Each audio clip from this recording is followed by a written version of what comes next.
ये सुशासन का राज है। इस राज का नाम है न्याय के साथ विकास। वो लोग जो स्क्रिप्ट लिख के उनको देता है उसको ट्वीट के माध्यम से, हमारे भोजपुरी में भाषा है चेप देना, वो बस उसको चेप देते हैं। आप निशांत जी से तेजस्वी यादव का कंपैरिजन कर रहे हैं। तेजस्वी यादव जी लालू प्रसाद यादव जी के पुत्र हैं। इसके अलावा उनकी अपनी क्या कैपेबिलिटी है, उनकी अपनी क्या पहचान है। जिनके माता और पिता दोनों इस प्रदेश के मुख्यमंत्री रहे हों, फिर भी वो दासवी नहीं कर पाए। सुशासन को लेकर चर्चा में रहने वाली नीतीश सरकार आजकल कुशासन को लेकर भी काफ़ी ज़्यादा चर्चा में है। तेजस्वी यादव लगातार टारगेट कर रहे हैं। आज उन्होंने सोशल मीडिया पर पोस्ट भी किया और बताया कि बिहार में किस प्रकार की कुव्यवस्था है और कटाक्ष करते हुए कह दिया कि बिहार में तो मंगल राज चल रहा है। अब इसी तमाम मुद्दों पर बात करने के लिए हमारे साथ जदयू के प्रदेश सचिव साकेत सिंह हैं। सबसे पहले आपका स्वागत है। बहुत बहुत धन्यवाद आपके दर्शकों का। आप पे लगातार तेजस्वी जी टारगेट कर रहे हैं। तेजस्वी जी क्या अब लगातार ग्राफ भी देखा जा रहा है कि क्राइम ग्राफ थोड़ा बढ़ा है पिछले एक महीने के अंदर, कैसे देख रहे हैं इसको?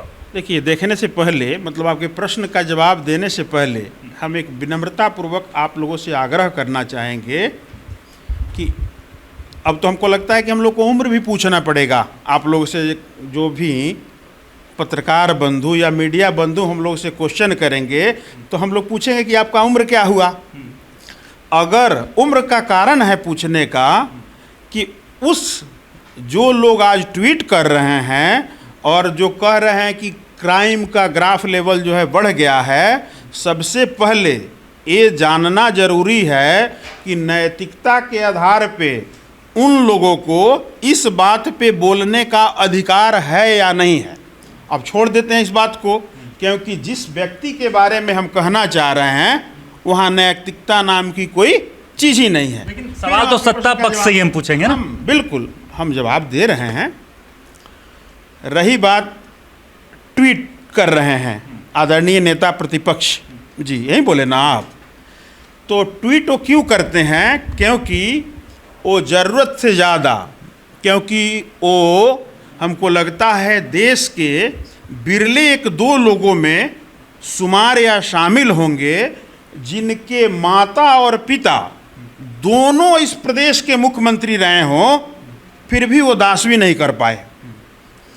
तो जो उनके लोग हैं या उनके सगा संबंधी हैं या जो उनके साथ हैं, वो लोग जो स्क्रिप्ट लिख के उनको देता है उसको ट्वीट के माध्यम से, हमारे भोजपुरी में भाषा है चेप देना, वो बस उसको चेप देते हैं।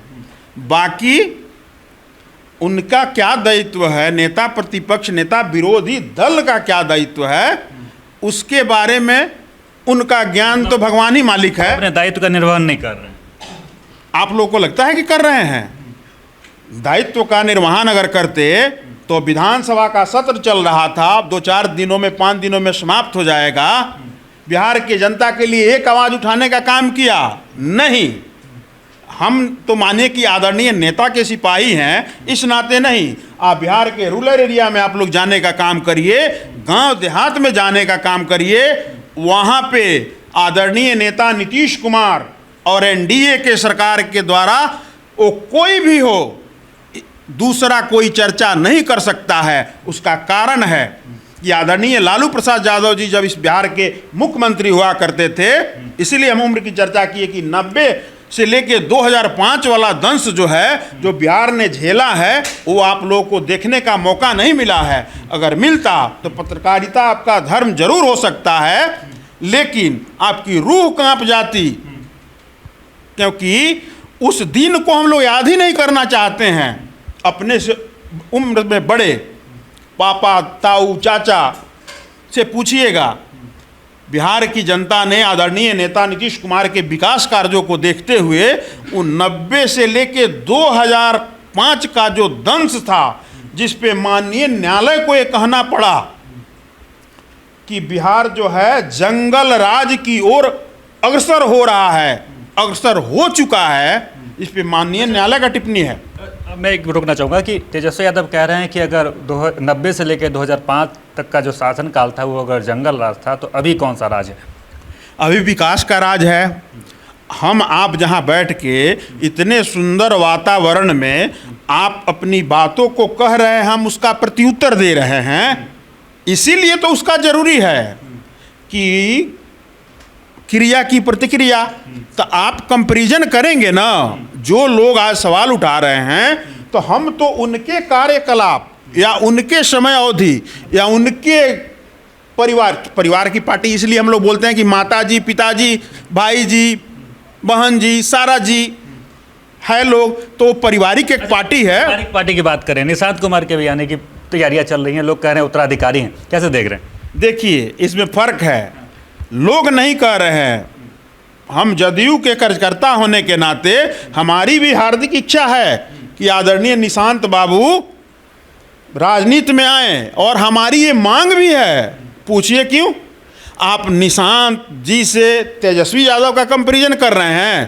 तेजस्वी यादव जी लालू प्रसाद यादव जी के पुत्र हैं, इसके अलावा उनकी अपनी क्या कैपेबिलिटी है, उनकी अपनी क्या पहचान है? क्रिकेटर तो हैं, हाँ, खेले हैं, पूरे 6 गो की 8 गो मैच खेले हैं, या 5 साल या 10 साल या 15 साल लगाए हैं। तो हम तो अपने बड़े नेताओं का सुने हैं मीडिया पे ही कि वो शायद उसका काम करते थे, अब हम नहीं कह पाएंगे, पानी वानी पिलाने का काम करते थे। और टोटल जो ट्रैक रिकॉर्ड है, शायद मैं एग्जैक्ट नहीं कर पा रहा हूँ, लेकिन यह उतने 3 या 4 मैच खेले हैं जिसमें 23 या 24 रन उन्होंने बनाया है। तो हर जगह ही फेलियर हुए हैं। इसीलिए तो हम बोले कि एक जगह वो पास हैं कि वो आदरणीय लालू प्रसाद यादव जी और राजमाता आदरणीय राबड़ी देवी जी के वो पुत्र हैं। इसके अलावा उनकी अपनी कोई काबिलियत नहीं है। वो बिहार की जनता को गुमराह करेंगे, अब बिहार की जनता उनके बातों पे भरोसा करेगी। विपक्ष के पास कोई मुद्दा नहीं है, नहीं तो बैठा लीजिए आप लोग बुला के, तर्क के साथ, डॉक्यूमेंट हमारे पास भी होगा और विपक्ष के साथी के पास भी होगा। अब प्रमाण के साथ हो जाए कि ये जंगल राज है कि मंगल राज है, ये सुशासन का राज है। इस राज का नाम है न्याय के साथ विकास। आप न्याय के साथ का विकास की बात कर रहे हैं। अभी आरजेडी कार्यालय के बाहर एक पोस्टर लगा रहा है कि भ्रष्टाचार की सरकार मतलब कुर्सी कुमार। अच्छा, तो आप अपने केबिन में, आप अपने हॉल स्टूडियो में कुछ भी लगा दें, वो आपकी मर्जी है। स्वतंत्रता की आज़ादी इस देश में है, कुछ भी लगा दें। लगाने से क्या होता है? जो बिहार की 14 करोड़ आम आवाम, उसमें कोई भी जाति, कोई भी धर्म, कोई भी मजहब, कोई भी पंथ के लोग शामिल हैं, उनकी प्रतिक्रिया न जाके लीजिए कि वो क्या कर रहे हैं। उनको बस विकास पसंद है। अगर जहाँ 90 का बात याद आप लोग दिलाए, तो गांव का रूरल, जो देहाती ठेठ भाषा में बोला देहाती लोग हैं, वो आप लोगों को भी ये नहीं समझेंगे कि आप लोग मीडिया और पत्रकार बंधु हैं, आपका काम है पूछना। बस बिहार की जनता ही चाहती है कि आदरणीय नीतीश कुमार जी ने विकास के माध्यम से अलग अलग कार्यों में, अलग अलग क्षेत्रों में उन 90 का दंश बिहार की जनता के जेहन से निकालने का काम किया है, विकास करके। बस LED वाला बिहार है, सुशासन की सरकार है, न्याय के साथ विकास है। ये जन जन बिहार के हर परिवार का लोग, बिहार का हर बच्चा से बच्चा जिसको समझने और बोलने की क्षमता जिसमें है, वो जानता है कि विकास का मतलब आदरणीय नीतीश कुमार, और नीतीश कुमार जी का मतलब NDA सरकार। अच्छा, आपने पूर्ण रूपेण शराबबंदी का हवाला देकर शराब को कानून पास करवा दिया, बंद करवा दिया।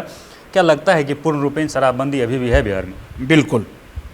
हम सीना ठोक के और दावे के साथ कह सकते हैं कि जिस उद्देश्य से हमारे नेता ने दूरगामी सोच के साथ इस कानून को लाया था और सर्वदलीय बैठक के साथ इस पे अडिग रह के दारू के खिलाफ कानून में पूर्ण शराबबंदी बिहार में लागू हुआ।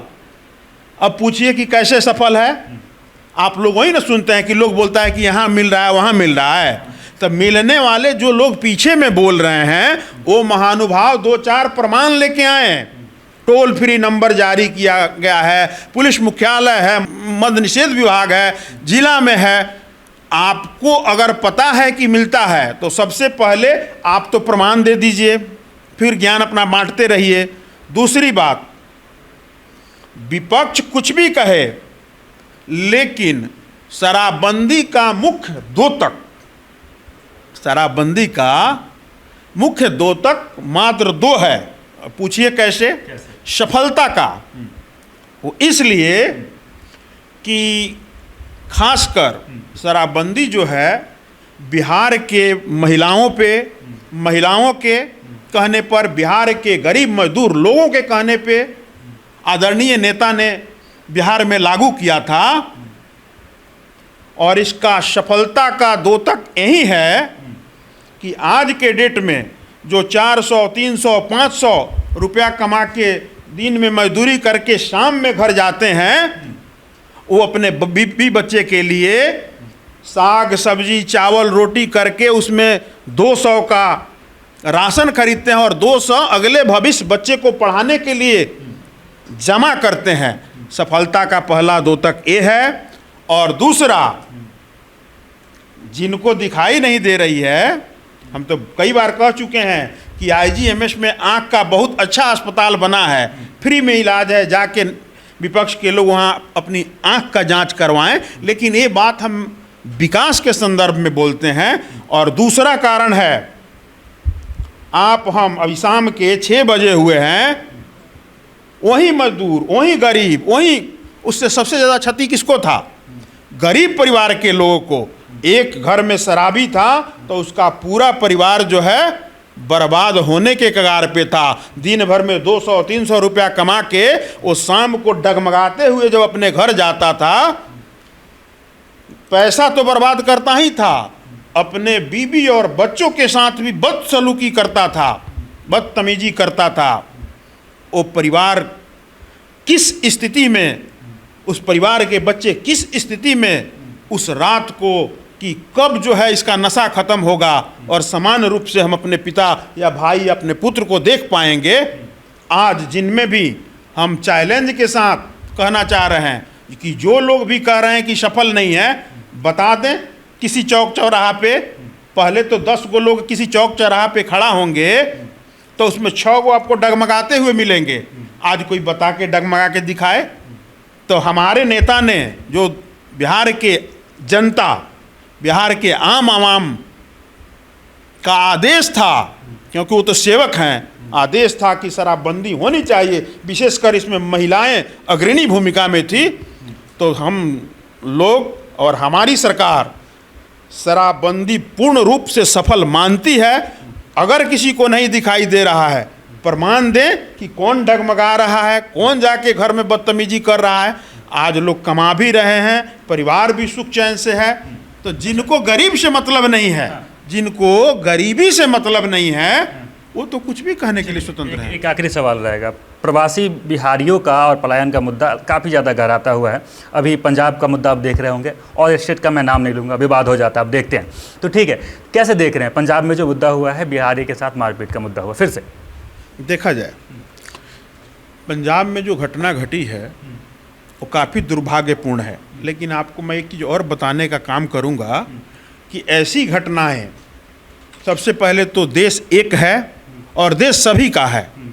एक प्रांत के लोग दूसरे प्रांत का लोग तीसरे प्रांत में जा सकते हैं, उनको आज़ादी है, अपनी जीविका भी चला सकते हैं, अपनी रोजी रोटी भी कर सकते हैं। लेकिन इस ढंग का अगर अभद्रता या उनके साथ कोई दुर्व्यवहार करता है, वो किसी प्रांत के भी लोग हों, तो उसमें तो हमारे नेता, हमारे मुख्यमंत्री जी, बिहार का कोई भी ऐसा घटना देख लीजिए जो दूसरे प्रांत में हुआ है, त्वरित जो है वरीय पदाधिकारियों के साथ समीक्षा बैठक करके और वहाँ की सरकार से बात करके त्वरित कार्रवाई करने का काम करते हैं। इसका प्रत्यक्ष उदाहरण है, इसमें भी वही होगा, कार्रवाई होगा।